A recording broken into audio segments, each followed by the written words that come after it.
জুলাই আগস্টে ছাত্র জনতার গণ অভ্যুত্থানে অংশগ্রহণ করে প্রতিপক্ষের আক্রমণে শহীদ বা আহত হয়েছেন এমন ব্যক্তিদের নামের তালিকা চূড়ান্তকরণের লক্ষ্যে খসড়া তালিকা প্রকাশ করেছে সরকার। শনিবার গণ অভ্যুত্থান সংক্রান্ত বিশেষ সেল থেকে পাঠানো এক বিজ্ঞপ্তিতে এ তথ্য জানানো হয়েছে। গণ অভ্যুত্থান সংক্রান্ত বিশেষ সেলের দলনেতা অতিরিক্ত সচিব খন্দকার জাহিদুল ইসলামের সই করা ওই বিজ্ঞপ্তিতে বলা হয়েছে, জুলাই আগস্টে ছাত্র জনতার গণ অভ্যুত্থানে অংশগ্রহণ করে প্রতিপক্ষের আক্রমণে শহীদ বা আহত হয়েছেন এমন ব্যক্তিদের নামের তালিকা চূড়ান্তকরণের লক্ষ্যে স্বাস্থ্যসেবা বিভাগ, স্বাস্থ্য অধিদপ্তর, ৬৪টি জেলায় গঠিত জেলা কমিটি এবং গণ অভ্যুত্থান সংক্রান্ত বিশেষ সেল নিরলসভাবে কাজ করে যাচ্ছে।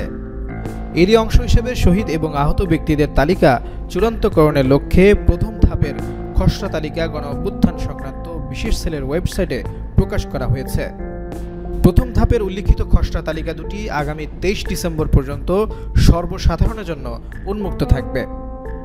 বিজ্ঞপ্তিতে আরও বলা হয়েছে, প্রকাশিত খসড়া তালিকা দুটিতে শহীদ ও আহত ব্যক্তিদের নাম, ঠিকানা ও অন্যান্য প্রাসঙ্গিক তথ্যাদি যাচাই বা সংশোধন চূড়ান্ত করতে শহীদ ও আহত ব্যক্তিদের পরিবারের সদস্য বা ওয়ারিশ কিংবা প্রতিনিধিগণকে মতামত প্রদানের জন্য অনুরোধ করা হয়েছে।